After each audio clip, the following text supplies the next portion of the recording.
Mike şizofreni hastası 40'lı yaşlarında birisidir. Uzun yıllar önce ailesini ve yakın zamanda karısını kaybettiği için yalnız yaşamaktadır. Bir süredir güvenlik görevlisi olarak çalıştığı şirketin küçülmeye gitmesi sebebiyle işsiz kalır. Uzun bir süre iş aradıktan sonra bir restoran işletmecisi olan yakın bir arkadaşından gece restoranın güvenliğini sağlaması için bir iş teklifi alır. Bir alternatif olmadığından dolayı Mike bu teklifi pek fazla düşünmeden kabul eder. Fakat Mike'ın düşünmediği bir şey daha vardı ki o da bu restoranın hastalığına pek de iyi gelmeyeceğiydi. Mike akşam 11'de işe gitmek için yola çıkar ve restoranın önüne gelir. İş hakkında öğrenmesi gereken bilgiler için müdürün odasına doğru giderken restorandaki peluş hayvanlara benzeyen animatronikler gözüne çarpar. Müdürün odasına gidip iş için gerekli bilgileri öğrendikten sonra Mike müdüre alt kattaki hayvan kostümlerini sorar. Müdür Mike'ı düzelterek onların kostüm değil çocukları eğlendirmek için kullandıkları robot oyuncaklar olduğunu söyler. Bozuk olduklarından dolayı uzun zamandır çalışmadıklarını, şu an için sadece süs olarak kullanıldığını belirtir. Mike müdürün odasından çıkarak işe başlar. Mike güvenlik odasındaki kameralardan sabah 6'ya kadar restoranın her yerini izlemeli ve restoranın güvenliğini sağladığından emin olmalıdır. Mike restoranı sırayla bütün kameralardan kontrol eder. Restoran olması gerektiği gibi sessiz ve sakindir. Gece 2'ye kadar aynı düzenle kameraları kontrol eden Mike, yorgun olduğu için bir sorun çıkmayacağını düşünerek bir süre kestirmeye karar verir ve uyur. Yarım saat sonra kapının arkasından gelen sesle aniden ürkerek uyanır. Birisi güvenlik odasının kapısını çalıyordur. Mike kalkıp kapıyı açar ama karşısında kimseyi bulamaz. Durumdan şüphelenen Mike hızlıca kendini kameraların önüne atar ve restoranın her yerini tek tek kontrol etmeye başlar. Ve gözüne bir detay çarpar. Diğer animatroniklerin hepsi tek bir odada dururken yalnızca bir tanesi tek başına başka bir odadadır ve kameraya bakarak resmen poz vermektedir. Bu durumu garipseyen Mike eline fenerini alıp animatroniğin bulunduğu odaya gider. Fakat gittiğinde animatroniği oturur halde bulur. Bu durumu hastalığına yoran Mike animatroniği alıp diğerlerinin yanına koyar ve güvenlik odasına geri döner. Bir süre düşündükten sonra bu mekanın hastalığına iyi gelmeyeceğini düşünerek sabah müdürün yanına gidip istifa etmeye karar verir ve ilk gece sona erer. Sabah müdürün odasına gider ve ona hastalığından dolayı işi bırakmak istediğini söyler. Müdür Mike'ın durumunu anladığını, ancak hafta sonuna kadar yeni birisini bulmakta zorlanacağı için en azından cumartesi gününe kadar çalışmaya devam etmesini rica eder. Mike müdürle çok yakın arkadaş olduğu için onu kıramaz ve teklifini kabul eder. Mike 4 gün daha bu pizzacıdadır. Mike dün geceki yaşadıklarına benzer bir olay yaşamamak için ilaçlarını alır ve sabaha kadar uyumamak için 6 fincan kahve içer. Korkularının ve hastalığının üzerine gitmek içinse güvenlik odasının kapısını açık bırakır. Sıklıkla güvenlik kameralarını takip ediyor ve tehlikeli herhangi bir şey görmese bile yine de odaları bizzat gidip kontrol ediyordu. Özellikle dünkü olaydan sonra o kahverengi animatronikten gözünü ayırmıyordu. İçtiği onca kahveden sonra Mike kendini hızlıca tuvalete attı. İşini bitirdikten sonra eline fenerini alıp animatronikleri kontrol etmeye gitti. Animatroniklerin bulunduğu odaya girerken kapıdan ışık süzülmeleri gördü. Sanki içeride bir parti var gibiydi.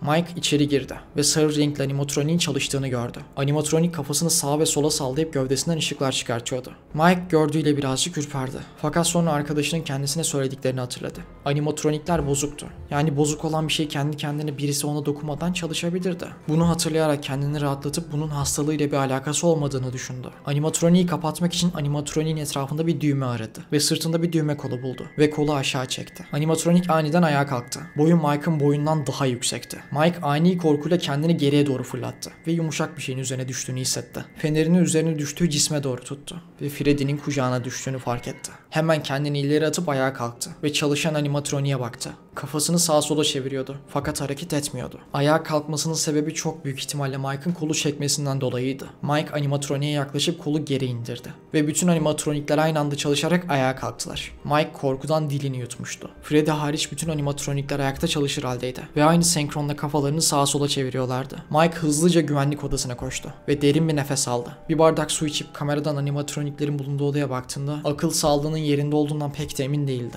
Animatronikler oldukları yerde oturur haldeydiler ve çalışmıyorlardı. Mike hastalığından ve hastalığının kendisine gerçekte yaşamadığı şeyleri yaşıyormuş gibi göstermesinden dolayı öfkeliydi. İstese sabah işten istifa edebilirdi ama korkuların üzerine gitmeyi tercih etti. Hastalığının üzerine giderek onu yenebileceğini düşündü. Bu yüzden cumartesiye kadar işi bırakmaya niyetli değildi. Bu iş artık bir arkadaş ricasından çok bir düelloya dönmüştü. Mike ve hastalığı arasındaki bir düello. Ve ikinci gün sona erer. Mike sorunun kendisinde mi yoksa restoranda mı olduğunu öğrenmeye kararlıdır. Mesai başlangıcından itibaren sadece kilitlenmiş şekilde animatronikleri izliyordu. Monitörün başında uzun saatler geçirmesine rağmen tehlikeli hiçbir şey gözlemleyemedi. Mesainin başından itibaren animatronikleri izlemeye o kadar dalmıştı ki ilaçlarını almadığını mesainin bitmesine son 15 dakika kala fark etti. İlaçlarını içtikten sonra restorandan çıkmak için yola koyuldu. Merdivenlerden aşağı inip restoranın lobisine indi ve durdu. Tam önünde hareket eden bir gölge vardı. Gölge bir sağa bir sola gidiyordu. Mike'ın tam arkasında sallanıp duran bir şey vardı. Mike arkasını döndü ve kendisine el sallayan Freddy'yi gördü. Freddy olduğu yerden bir adım bile kımıldamayıp yalnızca Mike'a el sallıyordu. Mike'ın başına gece gelmesinden korktuğu şey gündüz başına gelmişti. Hava aydınlıktı ve Freddy ve Mike karşı karşıyaydı. İkisi de konuşmuyor, ikisi de hareket etmiyordu. Tam bu sırada birisi restoranın kapısından içeri girdi. Bu bir restoran çalışanıydı. İçeri girdikten 2 adım attıktan sonra Freddy ve Mike'ı görünce olduğu yerde durdu. Yaklaşık 5 saniye boyunca onlara baktıktan sonra "Sizi tebrik ediyorum Mr. Schmidt. Sonunda çalıştırmayı başarmışsınız," deyip mutfağa doğru gitti. Mike neler olduğunu anlayamıyordu. İş arkadaşı Freddy'nin bir şeytan olduğunu anlayamamış mıydı? Ya da Freddy yalnızca bir oyuncaktı da Mike mı kafayı yemişti? Mike tüm bunları anın şokuyla düşünürken Freddy gülümseyerek el sallamaya devam ediyordu. Mike arkasını döndü ve kapıdan çıkıp dinlenmek için eve gitti. Aklının yerinde olup olmadığından emin değildi. Cumartesi için psikiyatrından randevu aldı ve gece mesai başlayana kadar uyudu. Mike ne yapacağını, ne düşüneceğini kestiremez. Kendini hastalığına karşı mağlup olmuş hisseder. İlaçlarını içip güvenlik odasındaki koltuğunda oturarak beklemeye başlar. Yaklaşık 2 saat boyunca kameralara hiç kafasını çevirmedi. Sadece sessizce yere bakıyordu. Mike aniden durdu ve kafasını monitöre çevirdi. Kameralarda olan bir şey Mike'ın dikkatini mi çekmişti? Ve tam o sırada güvenlik odasının kapısı kendi kendine açıldı. Mike hemen korkuyla arkasını döndü. Kapı boşluğu kapkaranlıktı. Bu yüzden Mike kimseyi karşısında göremiyordu. Ve sonra bir şey oldu. O karanlık boşlukta parıl parıl parlayan 2 göz kendini gösterdi. Ve şöyle dedi: "Evimizi beğendin mi?"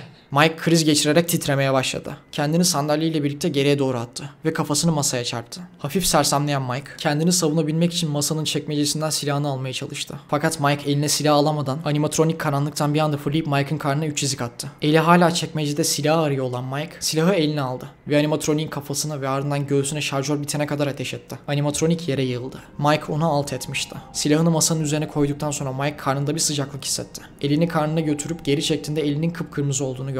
Mike kan kaybından olduğu yerde bayıldı. Sabaha kadar baygın şekilde yatan Mike sabah bir restoran çalışanı tarafından dürtülerek uyandı. Kendine gelen Mike ilk iş karnını kontrol etti. Karnında 3 adet çizik vardı. Ama bu çizikler kan kaybına neden olacak kadar derin çizikler değildi. Karnını kontrol ettikten sonra odaya bakınan Mike, animatroniğin odada olmadığını görür. Çalışana animatroniği sorar. Fakat çalışan "Ben odaya girdiğimde senden başkası yoktu," diye cevap verir. Apar topar animatroniklerin olduğu odaya bakmaya giden Mike, dün gece bir sürü kurşun yağdırdığı animatroniğin sapasağlam şekilde diğer animatroniklerin yanında oturduğunu gördü.